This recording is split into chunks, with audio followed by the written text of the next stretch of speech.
Hello, I'm David Harper with the BBC News. The US Secretary of State has accused Russia of weaponising food in its war against Ukraine. Antony Blinken was speaking after Moscow pulled out of a deal that allowed grain shipments to leave Ukrainian ports. Mr. Blinken said Moscow's decision would affect some of the world's poorest people. This should be restored as quickly as possible, and I hope that every country is watching this very closely.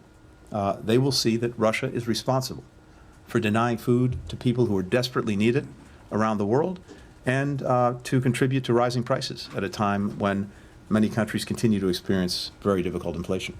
The head of the United Nations, Antonio Guterres, has put forward a new proposal to President Putin to keep the Black Sea Initiative alive. Russia says it will only return to the agreement once its demands are met. The Kremlin complains that restrictions on shipping and insurance have hampered its own exports of grain and fertiliser. The Russian government says it has partially reopened the road bridge linking Russia with occupied Crimea, a day after it was damaged during an attack. A deputy prime minister said the first vehicles had been allowed on a single lane. President Vladimir Putin has spoken of retaliation for what he's called a terrorist attack. The Ukrainian Air Force has warned of overnight drone strikes by Russia on Odessa and other southern cities. The UN World Food Programme says it's being forced to cut emergency assistance in Haiti because of funding shortfalls. According to the agency, as many as 100,000 people will be affected this month. Our Regional Americas editor, Leonardo Rocha, reports. The World Food Programme's director for Haiti, Jean-Martin Bauer, described the cuts as devastating and heartbreaking. He urged international donors to help and said that the agency would need an extra $121 million by the end of the year. Nearly half of Haiti's population relies on daily food donations to survive. The country is going through an unprecedented humanitarian crisis, triggered partly by the assassination of President Jovenel Moïse 2 years ago. The political instability that followed his murder has led to a surge in gang-related violence and the collapse of the economy. The Australian hosts of the next Commonwealth Games in 2026 have announced that they're pulling out. The Premier of Victoria, Dan Andrews, said the expected cost of the event had ballooned to more than $4 billion. Look, I've made a lot of difficult calls, a lot of very difficult decisions in this job. This is not one of them. We're simply not going to invest that sort of money and have to take it from key service delivery from other parts of government in order to deliver a 12-day sporting event. The Commonwealth Games attract thousands of athletes from more than 70 countries and territories right around the world. Live from London, this is David Harper, and you're listening to the latest world news from the BBC.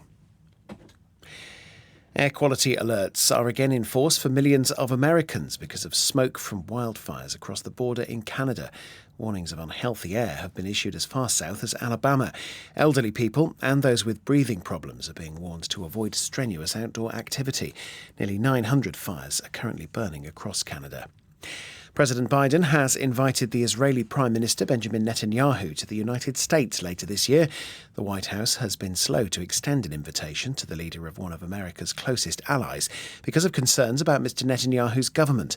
Mr. Biden has described the Israeli coalition as one of the most extremist in half a century. Washington has also criticised its plans to reform the judiciary and aggressively expand Jewish settlements in the occupied West Bank. An online safety watchdog in Britain has warned that artificial intelligence is being used to produce lifelike child sex abuse images. Tracy Bircham has the details. Publishing its first data on the issue, the Internet Watch Foundation said the images were astoundingly realistic and contained some of the most disturbing and severe kinds of child sex abuse, some involving children as young as 3 years old. The organisation, which works to remove such illegal content online, said although still small in quantity, AI posed the risk of normalising child sex abuse, and it could potentially lead to unprecedented numbers of images online. The foundation urged world leaders attending the first global summit on artificial intelligence, hosted by the UK later this year, to make it their top priority.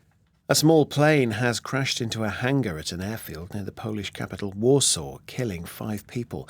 At least 7 others were injured. They'd been sheltering inside the building because of bad weather. The fire brigade says the weather probably caused the accident. Pictures on social media show the tail of the plane sticking out of the hangar. And that's the latest. BBC News.